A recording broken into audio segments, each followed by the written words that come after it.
Interesting little set of tracks here. And if you look closely, there's 5 toes there and a nice heel pad, fairly significant heel pad there. And we're just walking around here, and we'll come up on Sully the cat so you can see a bit of scale. So there's Sully's cat tracks. Oh, hey, where are you going, kitty? And now Sully is following these other tracks. So I don't know if you can make a stab at what that is. Look at this walking gait, hey? That's pretty cool. There's a front and a rear there, a front and a rear there, a front and a rear there, front, rear, front, rear, front, rear, front, rear. So it's not quite a diagonal walk where the front foot is landing on the rear foot. It's actually an overstep. That's the front. That's the front. That's the rear. Front, rear, front, rear. So it's a bit of an overstep walk of a small creature about the size of a cat. And I know what it is because we've seen signs of this little guy before. Here we're crossing the cat tracks now. And then off he goes. I'll give you a hint as to what this little guy is. It's omnivorous, opportunist. It eats everything and anything that it can find. It's small, member of the weasel family, and it's smelly. That's right, if you guessed that it's a skunk, you would be correct. A striped skunk.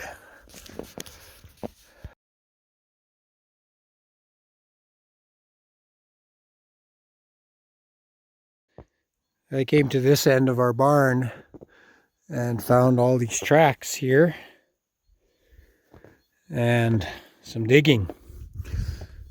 So whatever dug here pulled the dirt out and made its way into the barn. I'm going to look for some hair here.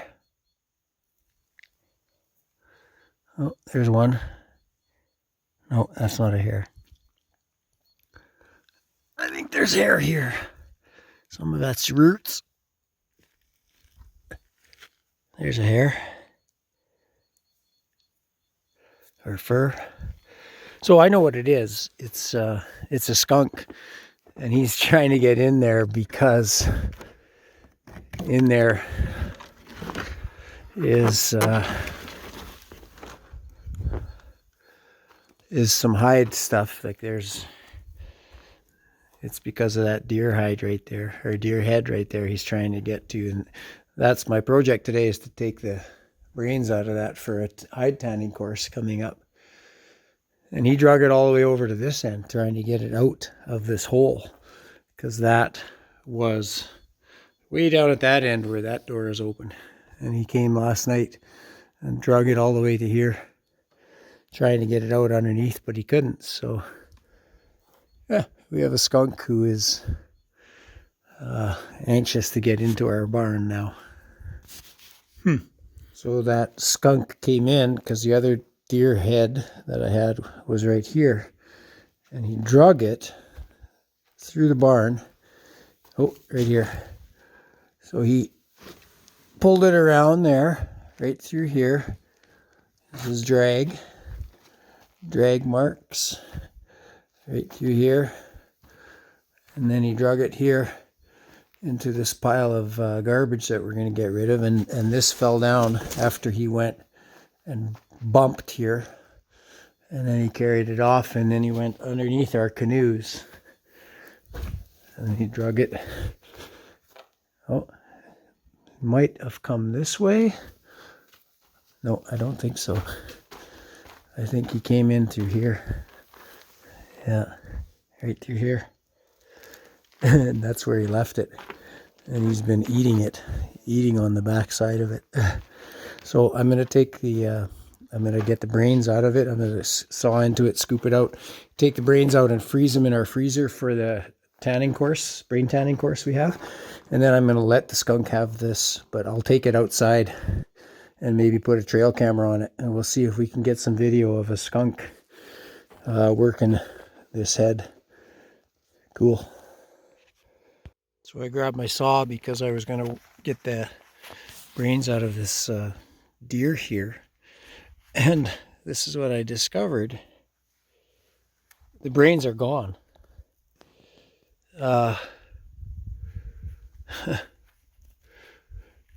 Did that skunk really smash his way in and take all the brains?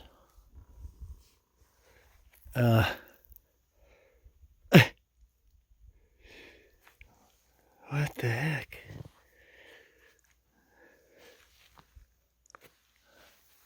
Is a skunk powerful enough to get into the skull cap like that? Wow. Or is there something I'm missing? It's not been sawed, it's busted, but that doesn't look like a clean bust. Although he was in and out and drug it through the dirt lots, so... Huh. Dang.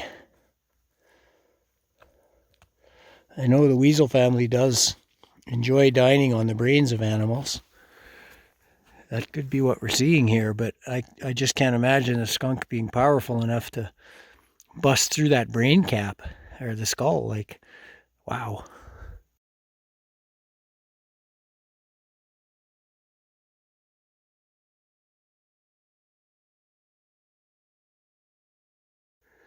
Huh. Well, we'll bring the other deer out here, the other head that I have, and we'll open that one up and have a look too. Okay, so I realize that this might be a little disturbing, but this is tracking at its best. Cool puzzles and stuff. So this one's intact. This was in the barn as well.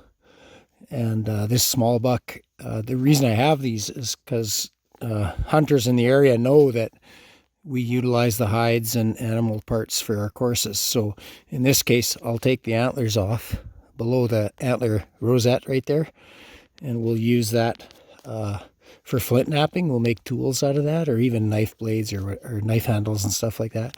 And then we'll take the brain out. So the skunk didn't get to this one, but I sure think he got to that one, which is impressive. Anyways, I'm going to go ahead and do that. And then I've got a moose hide I'm going to drag out here too and take it off. And then I'll leave them here, and we'll put a trail camera up right there and see if we can't get a glimpse of this guy, this little rascally skunk. Using the saw, I've just cut off these two antlers, these small antlers. And I'm thinking that I can make a decent tool out of these for flint knapping, kind of a medium to small antler bopper for making arrowheads and that sort of thing. And perhaps the points here too may be useful for pressure flaking.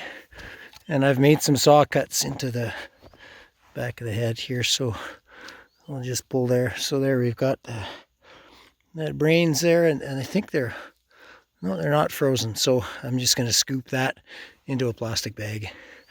And I don't need to show that on the video, but just showing you the process. Okay, so skull cap came off, and then there's the cavity where I scooped the brains out. And that's how much you get in this little bag, so it's not a lot. That's it for a deer brain. And look at the size difference here. Now here is a moose. This is a pretty heavy, pretty big. It's not a giant moose, but it's still, compared to the deer, as you can see, it's quite a difference. There's only one antler, because the hunter who gave this to me said when they were pulling it out of the bush and bringing it back to their vehicle, they had to pull it through a creek, and one of the antlers busted off right there. So first, what I'll do is I'll cut right there so I get the whole rosette, or the base of that antler off, and that's a beautiful antler billet right there for flint knapping. That piece kind of cut from there to about there, beautiful. And then I'll just make a saw cut there, and they may cross, and then one across the back, and then we'll take that out too. Natives, First Nations people they'd have a celebration a community celebration that's rather ceremonial too. They call it making moose nose soup, and they would eat this cartilagey thing. Yeah, some people eat the tongue. I'm not eating the tongue of this. This has just been sitting in the barn all winter.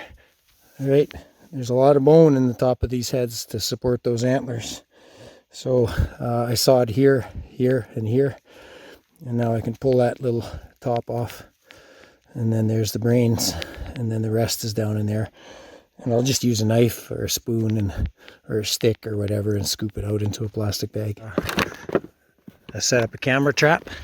So right here is our trail camera.